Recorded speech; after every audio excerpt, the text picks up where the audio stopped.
qu'il y a d'autres hommes qui sont venus farfouiller. C'est pourquoi j'accepte très librement l'hypothèse extraterrestre, mais c'est facile à accepter, très difficile à démontrer, mais on verra si c'est possible. Pour le prince Michel Scarriaten, vous savez, cette maladie qui donne des boutons, figure tout trouble, cousin du tsar, donc ça n'est pas un rigolo, il a travaillé 9 ans avec Gaston Maspero, marseillais, et il écrit « Au contraire des autres pyramides, qui partout comportent des matériaux quelconques de remplissage, la grande pyramide de Gizeh est bâtie avec le plus grand soin, et l'ajustage de chacune de ces pierres, aussi bien les dalles qui revêtaient l'édifice que celles qui lui servent encore de trame, en fait, on n'en a plus, hein. De ces dalles de revêtement, elles sont toutes tombées. Il n'y en a plus une seule véritable. Donc, est une œuvre de précision, un travail qui serait un luxe inutile pour un monument quelconque, s'il ne devait pas remplir un but déterminé pour lequel la précision se révèle de première importance. Je pense que là, je n'ai fait que souligner ce que j'ai présenté jusqu'à présent. Donc, une extrême précision dans la réalisation, mais pourquoi? Pourquoi en faire? Comment et pour qui? Un pharaon mort?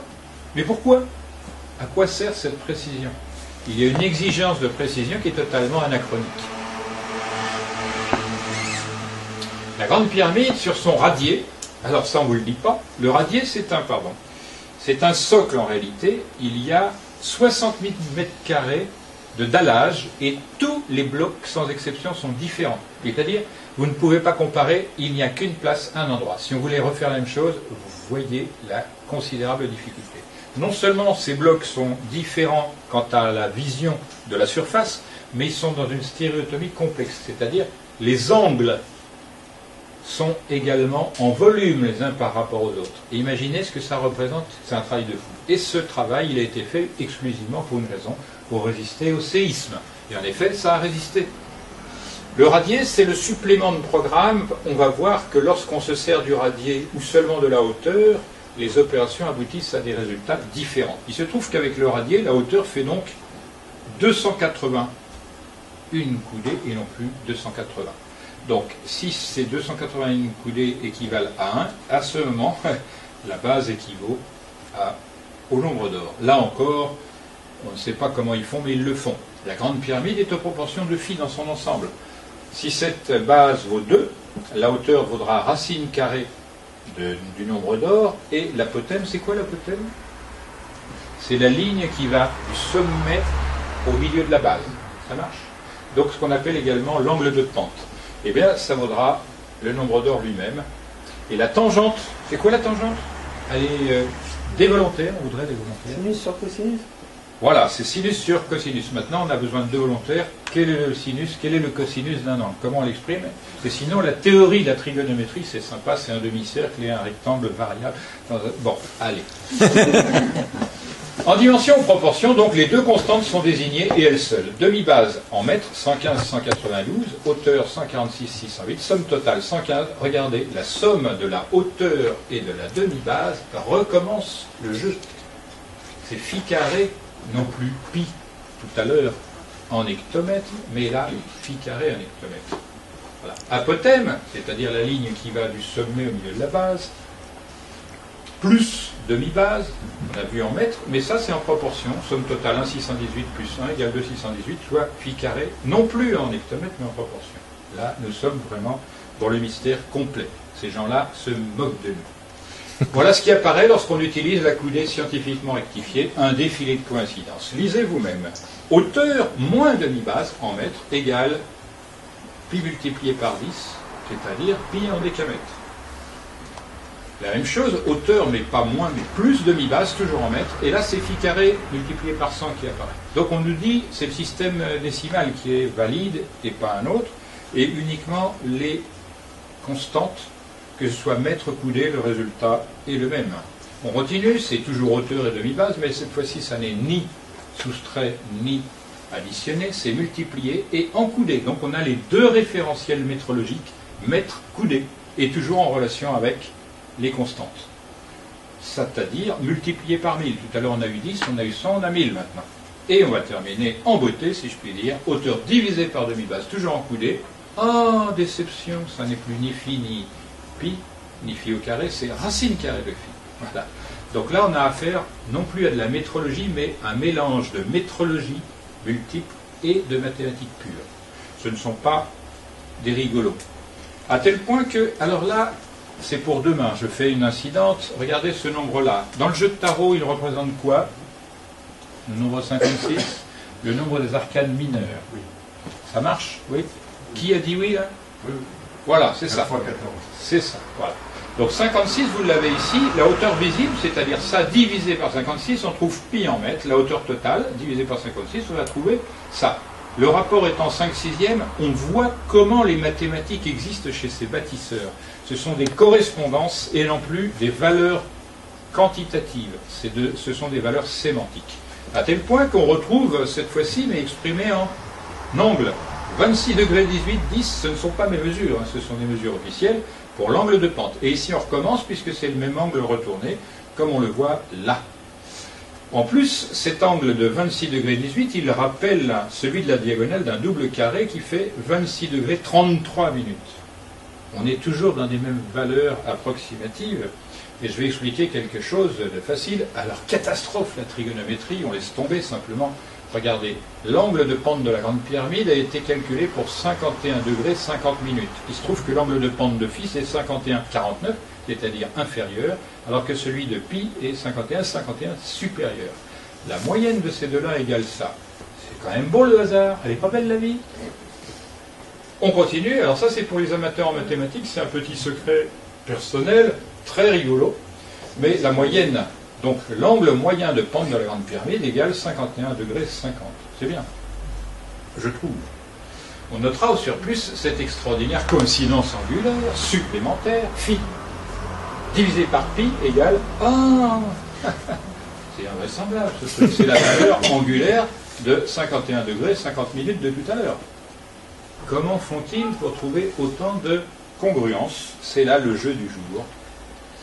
Mieux que cela, Isaac Newton, qui n'était pas la moitié d'une pomme, comme vous le savez, avait remarqué que les angles d'arête, c'est-à-dire les bords ici, là, c'est ça les arêtes, l'angle d'arête égale à 41 degrés 59, et d'apothème, 51 degrés 50, c'est-à-dire cet angle-là, correspondent exactement aux deux angles que fait la lumière lorsqu'elle passe à travers une goutte d'eau. C'est-à-dire, on appelle l'angle de réfringence physique de la lumière dans l'eau. Ah, alors ça, c'est quand même mystérieux, parce qu'on est passé des mathématiques à la physique, là. On décrit le monde physique, toujours avec ces mêmes caractéristiques, et on emprunte des coïncidences mathématiques, physiques, congruentes. Là, jusqu'à présent, il n'y a que cet exemple que j'ai trouvé, il n'y en a pas d'autres dans la science humaine. Enfin, quand je dis humain, c'est relatif. Regardez, vous savez que cette dimension, c'est 230-384 à base de 440 coulées scientifiquement rectifiées. Et là, c'est 146, 608. 880, c'est-à-dire 880 coulées, le demi-périmètre, divisé par la hauteur, on le sait, ça fait, voilà, le demi-périmètre, mais ça, c'est la hauteur visible. C'est ce qu'avait fait monsieur John Taylor, vous vous souvenez? Il avait trouvé pi en divisant le demi-périmètre par la hauteur. Mais la hauteur visible, il ne l'avait pas dit, parce que pour lui, ça n'a pas de sens. Et quand on fait la même opération avec la hauteur totale, c'est-à-dire avec la chambre basse, le résultat, 880 coulées divisé par 336 coulées, égale phi carré. On ne peut plus se tromper. Le hasard est totalement exclu. D'autres opérations, ça c'est pour éviter que vous ayez des mots de tête tout à l'heure. Apothème divisé par demi-base égale phi. Apothème divisé par hauteur égale racine carrée de phi au 3/10 millième. Côté multiplié par 2 divisé par hauteur égale pi au centième. Hauteur au carré est égal phi plus 3 au carré multiplié par 1000, etc., etc. On n'arrête pas. C'est un volume qui n'est que l'hymne à la valeur des nombres transcendants pi et phi. Mieux que cela, une loi mathématique qui n'a pas été trouvée. Tout à l'heure, vous vous souvenez de cette image où on voit trois segments. AB, BC, non, on ne suit pas. AB, BC et AC. C'est bien. C'est la même loi, regardez. Si vous prenez le nombre pi divisé par 4, vous le multipliez par racine carrée de phi, le résultat est 1. Et on multiplie encore par racine carrée de phi, on trouve ça. C'est le même, ils sont homothétiques, c'est un ternaire. Tous ceux qui ne croient pas à la Trinité divine peuvent croire à cette Trinité mathématique en liaison avec la divinité, puisque le 1 y est, il le figure partout, ici, là et là. Le même, cette fois-ci, le petit côté est égal à 1. Le grand côté, racine carrée de phi, l'apothème, donc, mais dans un triangle, ça s'appelle plus l'apothème, ça s'appelle la Ça, l'hypoténuse. Donc l'hypoténuse, petit côté. Alors comment on appelle le petit côté là pour les matheux? Le petit côté? Oui, ça porte un nom ça, c'est en grec. Et le grand côté aussi. Donc là, et l'hypoténuse égale phi. 1, racine carrée de phi, phi. L'inverse du nombre d'or, pi divisé par 4 et 1. Vous voyez, ça c'est une loi générale. Et vous allez la retrouver à la fin de mon deuxième exposé sous une autre forme, exposée de manière circulaire. Et là, ça verrouille l'ensemble. Donc on reprend, pour simplifier, ces trois triangles rectangles homothétiques, c'est-à-dire ils sont totalement semblables en proportion. La valeur des angles est toujours la même, quelle que soit la taille, c'est la même. Donc le petit côté est augmenté de la même quantité relative pour donner le grand côté, comme celui-ci pour donner l'hypoténuse. C'est-à-dire j'augmente ça pour obtenir ça, et si j'augmente ça de la même quantité, j'obtiens ça. Donc c'est une figure fermée parfaite, qui est en quelque sorte le résumé de la loi générale et universelle d'accroissement. Qui est, si je devais la développer, ce ne serait plus ça, mais ce serait une spirale angulaire. Voilà. Donc ça, c'est la loi générale. Mais il y a mieux que ça.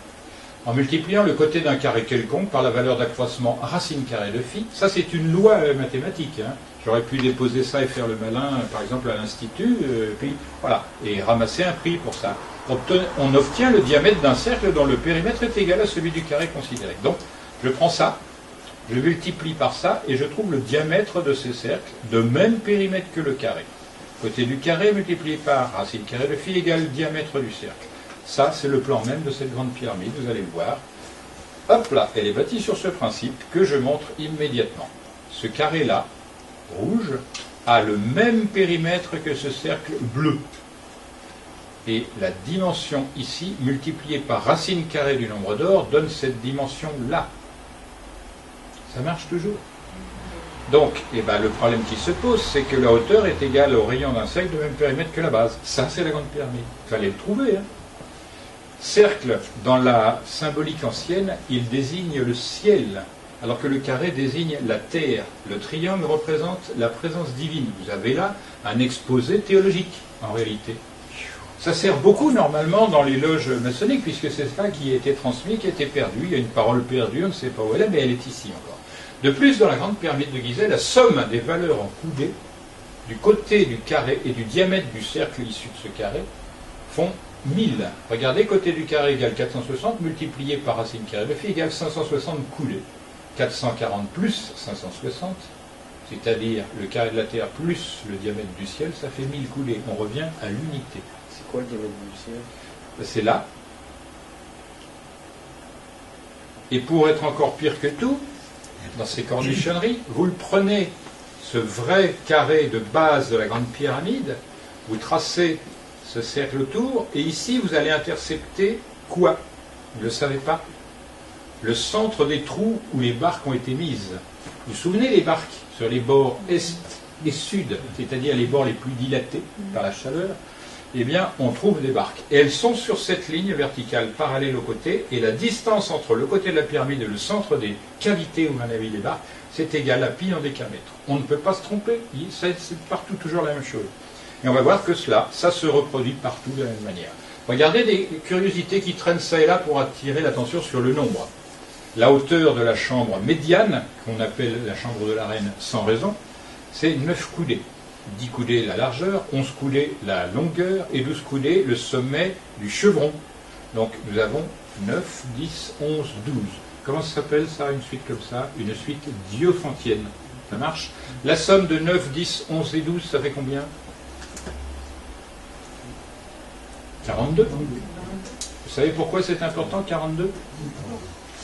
Ceux qui ont fait de l'astronomie, voire de l'astrologie, devraient savoir que la première planète extra-saturnienne, savoir, comment elle s'appelle? Celle qui vient après? Oui, eh bien Uranus, c'est la demi-vie d'Uranus, c'est-à-dire la demi-durée. C'est-à-dire que là, on parle d'un diamètre. Or, on verra dans le deuxième film que là, on donne les dimensions dans la salle d'en bas de notre système solaire jusqu'à Saturne et là au-delà. Mais j'en parle pas parce que c'est le deuxième film. C'est juste pour attirer l'attention. La chambre haute, on a vu la médiane, elle a une particularité, elle n'est pas en calcaire comme tout le reste de la grande pyramide, elle est en granit. Le granit, c'est un ternaire minéralogique. Il est composé de quartz, de feldspath et de mica, c'est-à-dire un produit blanchâtre, un produit noirâtre et un produit comment? Le mica, c'est noir, le quartz, c'est blanc, et le feldspath, c'est rougeâtre. Les gens qui s'intéresseraient à l'astrologie et à l'alchimie seraient intéressés de ces couleurs-là. Donc la chambre haute offre exactement les mêmes caractéristiques géométriques, on va le voir rapidement.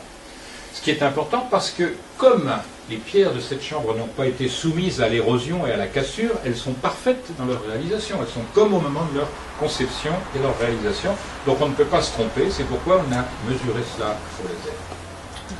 Je rappelle, la maçonnerie de la chambre du roi, c'est-à-dire moi j'appelle la chambre haute, celle qui est en granit, est probablement le plus fin spécimen jamais réalisé au monde. Elle est constituée entièrement d'énormes masses de granit poli, puisqu'on va de quelques tonnes à plus de 60 tonnes. Imaginez-vous que vous êtes à plus de 60 mètres avec des blocs de granit de plus de 60 tonnes. Elle est constituée entièrement d'énormes massifs de granit mis en place avec la plus grande exactitude. Elle a su au cours d'innombrables siècles conserver sa perfection d'origine, pendant que d'autres constructions se sont graduellement écroulées en masse informe de pierres en miettes. Au contraire, ici, chaque bloc demeure d'aspect aussi frais et parfait que s'il sortait. Vous avez visité toutes les deux la grande pyramide? Vous avez passé votre main? Voilà, parce que c'est plus fin comme réalisation que les murs actuels. Là, c'est gondolé par rapport. Donc c'est quand même un travail exceptionnellement fort en termes de conception et de réalisation, parce que c'est resté parfait.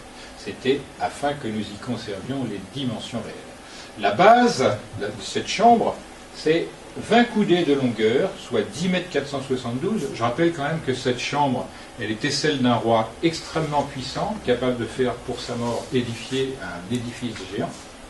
Mais il a une toute petite pièce dans laquelle on ne peut même pas faire rentrer un sarcophage, puisque l'entrée de la pièce haute, c'est 1,4 m sur 1,17 m. On ne peut même pas faire sortir le sarcophage. Aucun sarcophage ne peut y rentrer, il n'y a pas de trésor dedans. Alors que petit Roitelet, tout en cramant, 19 ans, tombé d'un char, il s'est tué le malheureux, il avait des trésors innommables. Pourquoi on ne trouve pas, on dit ce sont des pillards. Le problème qui est vrai, c'est que jamais on n'a trouvé une seule dépouille humaine dans quelque pyramide que ce soit. Jamais. Et ça, on ne vous le dit pas. C'est très dommage. Donc, vous avez retenu, ici, nous avons un double carré de 1, puisque c'est 10 et 20. On réduit à, pour faire simple, 1 à 2. Et là, nous avons donc racine carrée de 5 ou 2,136. Et c'est quoi, ça? C'est la valeur du nombre d'or plus son inverse. Vous l'avez déjà vu. Donc, ici, nous avons deux exposés très délicatement instaurés. Ça, c'est le monde de l'équation. Une chose égale l'autre. C'est ce qu'on appelle l'égalité arithmétique. 1 vaut 1, il n'y a aucun doute là-dessus.